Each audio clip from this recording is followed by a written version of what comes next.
back, N55 Morris, and today we are starting a new series on this channel called Is It Worth the Express, where we take cheap AliExpress, Amazon, and eBay products and test them on my car so you don't have to. So for today, we are installing an AliExpress intercooler, as you probably saw on the thumbnail, and of course pairing it with their VRS charge pipe. So without further ado, let's look at a little review of over the part itself, and let's get right to it.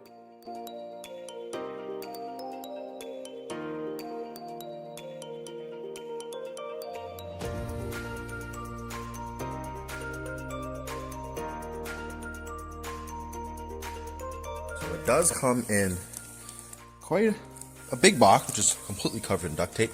This box has been opened when I first bought it, just to ensure that everything was intact. So it has a lot of styrofoam packing and bubble wrap as well.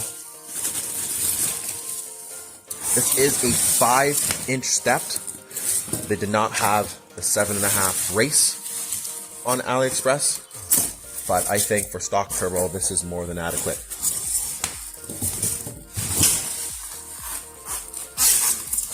I did criticize and comment to them back that it did come with some bent fins, as you do see here. But overall, I do like the black finish. It does have its factory mounting points. The end tank welds, of course, not the prettiest, but they do look thick enough that they will hold stock turbo boost pressures.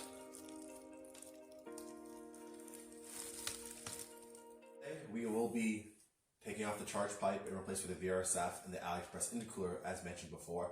So what I will do off camera, as everyone knows, the underskip tray will need to be removed through 8mm fasteners. I won't show that, as we all seen that process before, as well as I will be removing the intake just for better camera angles, working angles, and as well, we do have projects planned for that as well. So I'll get to that, and as we all saw before, my front bumper has been removed for easy workings. That is not a necessary step. Okay, so now we do got the intake off and the lower skid tray. To remove the charge pipe, as we see, mine actually exploded because I was running the stage 1 boot mod tune. So there is a C-clip here, but of course in my case, just duct tape. And then over here for the sensor, I believe they are Torx bits. I'll have to look at the size again, and I'll make sure I annotate the video. Then you plug it out. If you had an automatic, I believe this spot right here is for the vacuum port, but as you know, mine is a manual, so I do not have that. And then right here, which I believe is the rubber, almost push-fitting donut, the same way this intake is put in. So besides that, I believe that's all the mounting points, and of course, down to the intercooler that has its own clips as well. So we'll start up top and we'll make sure we capture everything.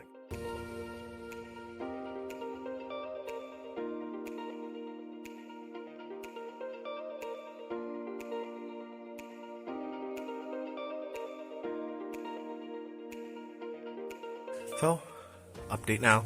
I did unscrew the sensor, and I just tucked it away, out the way, so we don't break it or anything.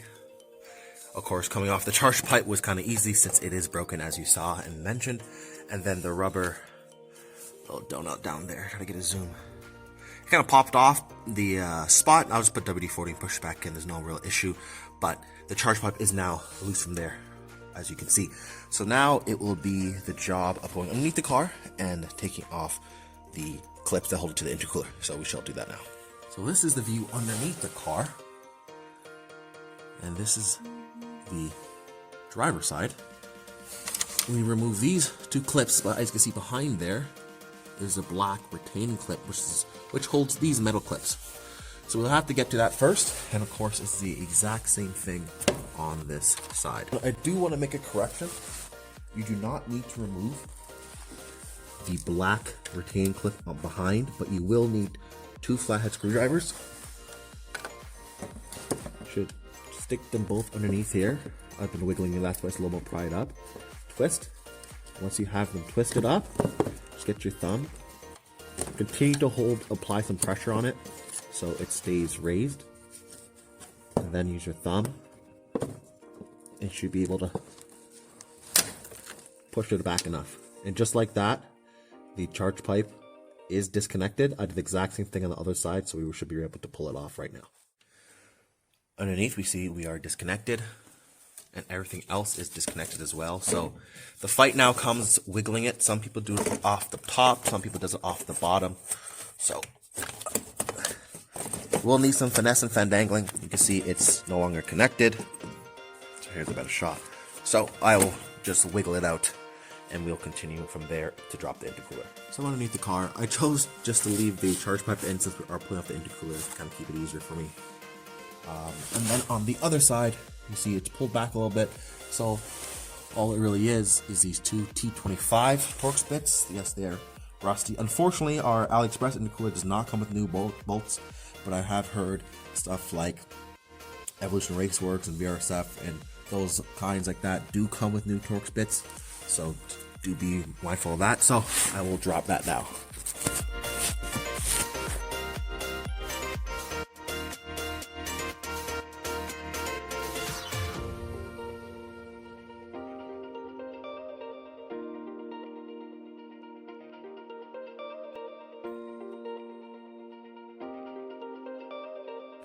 Okay, now that the charge pipe is off, it was quite the wrestle. But now we have the VRSF charge pipe. It does come in 2 parts, which is amazing. So I do have the vacuum port plugged off, all supplied. The screws for the MAF sensor also supplied. We'll put it in when we get the car. I put a brand new charge pipe gasket, as well as a brand new charge pipe clip I will get as well. Since when it did explode, I lost them both. And then I also prepped the lower section. These are just loosely on, and make sure you do watch the orientation of where the bolts to fasten it are, so it's easy to access. So I'm going to feed this lower part down and kind of let it hang there. Then I will raise our intercooler we have bolted up and then finish it up. I will say a very commonly overlooked part to do, especially in the future where some people cause people's boost leaks. They do have fittings for if you're running MAF. If you have no current plans running MAF, or not in the near future at all, I do think you should make sure you put some medium strength thread locker on here. So I do have it right here, and then tighten it up as well. This is a 5 HW5, as you can see on the engraving. So I'm going to spin these out first, and then I will add some thread locker, and then we drop it down. So I'd like to believe the moment we've all been waiting for. So now we have the bottom portion of the charge pipe up, and we will now raise our intercooler in. We're reusing the same bolts. As I said, this kit does not come with one, so I just hit them with some brake cleaner, so they are clean. So after what everyone would assume, some fan dangling, the intercooler is in. The top fits quite nicely, as you see. It's a nice gap between. One thing I will say, this intercooler, you see right here, that metal lip of the intercooler needs to slide into that plastic little groove. You can see it better on this side. So make sure that slides in. That's how you get it aligned. I did also reattach the turbo side charge pipe. You can see it is now in its groove and locked. The screws I mentioned before I was reusing. Now to attach our new charge pipe. So we got the top portion in, as you can see, and then we have the coupler in the middle, which honestly was a little bit of a fight. We got it to sit kind of evenly between the top and bottom pieces. There will be a gap in between. That's just pretty much only coupler. It should not be very large, but if that's wrong, then I guess I shall update in the future that I have a boost leak. But my tip is have this plain and the bottom with the coupler.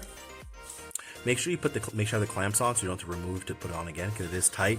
And make sure you just tighten them ever so slightly so they do not roll down the charge pipe. But we have the bottom portion set in with the clip.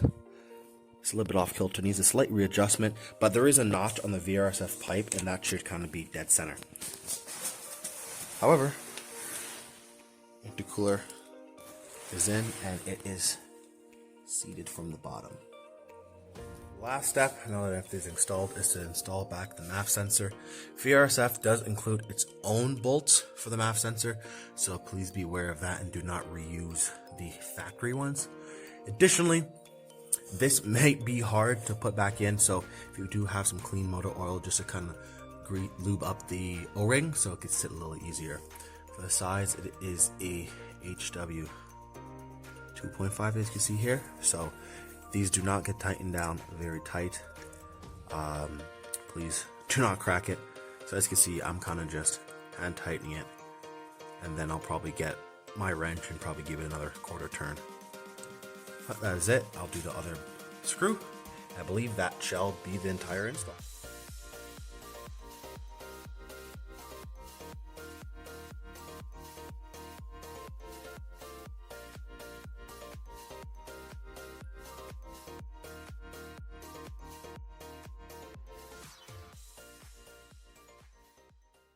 As you guys seen, the final shots of the AliExpress intercooler and the VRSF charge pipe all put back together inside the car. So the final stages would be putting on the bumper, the skid tray, putting back the intake if you're now getting your car ready to be back on the road.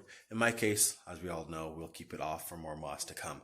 So now the big question of this series is the intercooler worth the express? And initial impressions, I'll have to say yes, due to the price factor that it comes in under $400 shipped to Canada, all in, and that leaves you options to then buy other modifications. I'll have to then, when the car comes out, take the logs and stuff and make a part 2, especially for this part, especially to make sure the ITs do not rise when we do go stage 2 full bolt on. But until then, thank you all for watching. Thank you all for tuning in, and make sure you like and subscribe and share the video, and catch you guys all next time.